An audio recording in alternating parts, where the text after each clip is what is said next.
ప్రసంగి 9వ అధ్యాయము 10వ వచనము. చేయుటకు నీ చేతికి వచ్చిన ఏ పని అయినా నీ శక్తి లోపము లేకుండా చేయుము.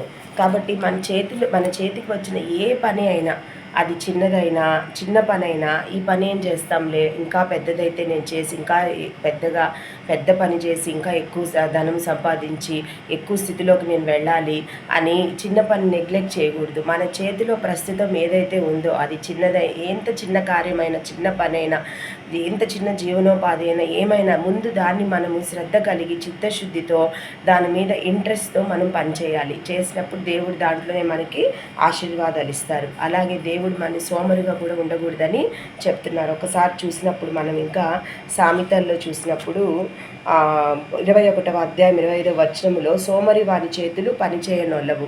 కాబట్టి సోమరి వాడు ఎప్పుడు చాకులు చెప్తూ ఉంటాడు. ఏది పని చేయమన్నా ఏదో దానికి ఒక రీజన్ అనేది వెతుక్కుంటుంటాడు. వారు ఎప్పటికీ పని చేయడు. ఆ విధంగా మనం ఉండకూడదు. అలాగే 1 దశలోనికేయులకు రాసిన పత్రిక 4వ అధ్యాయం 12వ వచనములో మీ చేతులతో పని చేయుటెందును ఆశ కలిగి ఉండవలననియు మిమ్మును హెచ్చరించుచున్నాను.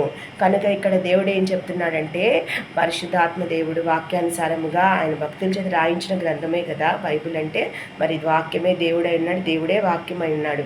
కనుక మనం ఏం చెప్తున్నాడు, శ్రద్ధ కలిగి ఆశతో పని చేయాలి. మన చేతిలో ఉన్న ఏ పనైనా మనం శ్రద్ధ కలిగి ఉండాలి, ఆశతో ఆ పనిని చేయాలి. మన ఇంట్రెస్ట్, మన చిత్తశుద్ధి, మన కాన్సన్ట్రేషన్, ఫోకస్ అంతా కూడా ఆ పని మీద పెట్టి చేసినప్పుడు, ఆ చిన్న పనిలో మన నమ్మకంగా ఉన్నప్పుడు దేవుడు మనకి ఇంకా పెద్ద పెద్ద బాధ్యతలు కూడా ఇస్తాడు. ఇంకా మనం చూసినప్పుడు ప్రసంగి 3వ అధ్యాయంలో 13వ వచనములో మరియు ప్రతివాడు అన్నపానములు పుచ్చుకొంచు తన కష్టార్జితం వలన సుఖం అనుభవించుట దేవుడిచ్చి బహుమానమే అని తెలుసుకుంటుని.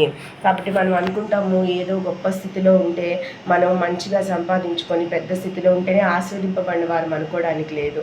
మరి దేవుడిచ్చిన అన్నపానములు, ఆ కష్టార్జితంతో సంపాదించుకున్న ఆ ధన సమృద్ధి, మనం ఆ ధనమును కలిగి ఉండి కష్టార్జితంతో సంపాదించుకుంది ఎటువంటి నష్టం లేకుండా సంతోషంగా అనుభవిస్తూ 4 గోళ్ల మధ్య దేవుడిచ్చిన ఆహారం తిని ఎటువంటి అనారోగ్యాలు లేకుండా ప్రశాంతంగా మన జీవితం గడిపినప్పుడు అది కూడా దేవుడిచ్చిన బహుమానం అనే మనం తెలుసుకోవాలి. కాబట్టి పని ఎంత చిన్నదైనా, దేవుడిచ్చిన ఏ బాధ్యత అయినా మనం ఎంతో బాధ్యతగా శ్రద్ధతో ఆ పని చేసినప్పుడు దేవుడు మెట్టు మెట్టు మనల్ని ఆస్వాదించి తర్వాత మనం ఘనకార్యాలు చేయడానికి కూడా ఆయన మనకు తోడుగా ఉండి ముందుకు నడిపిస్తాడు.